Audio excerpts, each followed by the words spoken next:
Hello दोस्तों, मैं हूं आपका दोस्त एडवोकेट शिवेंद्र प्रताप सिंह। आज हम आपको बताएंगे, कुछ हमारे सब्सक्राइबर दोस्तों ने ये सवाल पूछा। कुछ लोगों का ये सवाल है कि रेप केस में अर्थात 376 आईपीसी वर्तमान समय में धारा 64 बीएनएस भारतीय न्याय संहिता में अगर एफआईआर दर्ज हुई,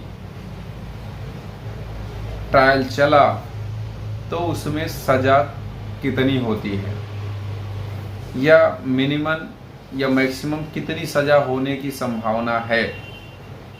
देखिए, सबसे पहला तो इस सवाल का जवाब देने से पहले आप इस बात को ध्यान में रखें कि अगर आप अपराधी हो, आपने 376 जैसा घिनौना अपराध किया है, तो आप यह वीडियो ना ही देखें तो ज़्यादा अच्छा है। और आपके इस पॉइंट पे मेरा किसी प्रकार का कोई समर्थन नहीं। कहने का मतलब ये कि अगर अपराधी व्यक्ति है तो उसे मिनिमम की बात ना की जाए, मैक्सिमम की ही बात की जाए। जितना ज़्यादा से ज़्यादा सज़ा हो जाए वो ज़्यादा बेहतर है। दूसरी बात ये, अगर फर्जी केस लग गया है, देखिए हर एक पहलू पे डिस्कशन करना भी ज़रूरी होता है। ऐसा नहीं है कि हर एक अपराधी अपराधी है, और ऐसा भी नहीं है कि हर एक निर्दोष व्यक्ति निर्दोषी ही है। देखिए, अगर आपने अपराध नहीं किया है, फर्जी केस लगाया गया है, तो श्योर है, 100% है कि आप साबित कर लोगे कि आप अपराधी नहीं हो। लेकिन अगर आप उस अपराध में आपकी भागीदारी थोड़ी सी भी है, तो इसका मतलब आप अपराधी हो। जितनी भागीदारी होगी उसके हिसाब से आपको सजा भी मिलेगी।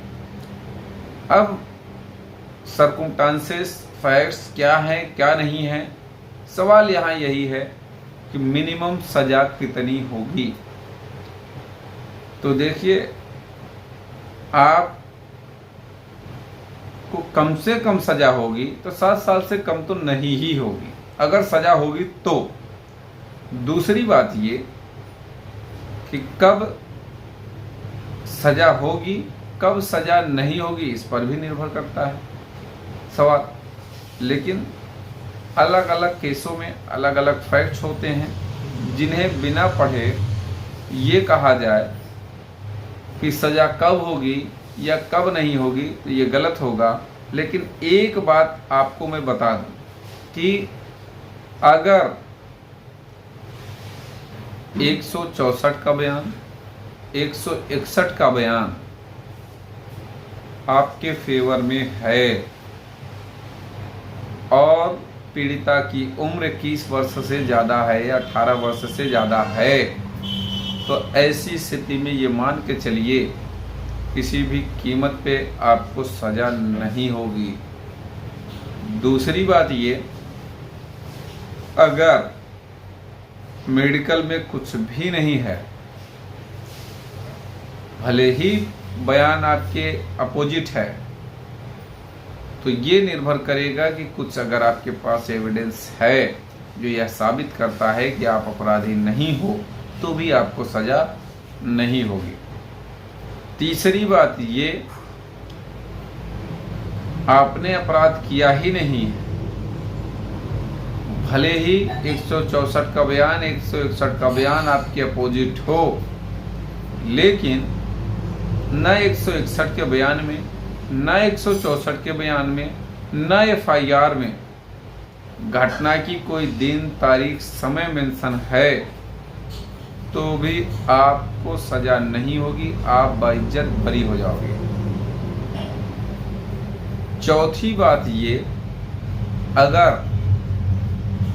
आपके या आपके परिवार के बीच या पीड़िता के परिवार के बीच में पहले से कोई रंजिश रही हो, उसके बाद अगर एफआईआर दर्ज कराया गया इस धारा में, जबकि वास्तविकता ये है कि लड़ाई झगड़ा वाद विवाद किसी और कारण से हुआ था, या इस तरह की घटना नहीं हुई थी, केवल लड़ाई झगड़ा विवाद हुआ था, इसके बाद ये घटना लिखा दी गई या FIR लिखा दी गई, तो ऐसी स्थिति में भी आप उस केस में बाइज्जत बरी हो जाएंगे।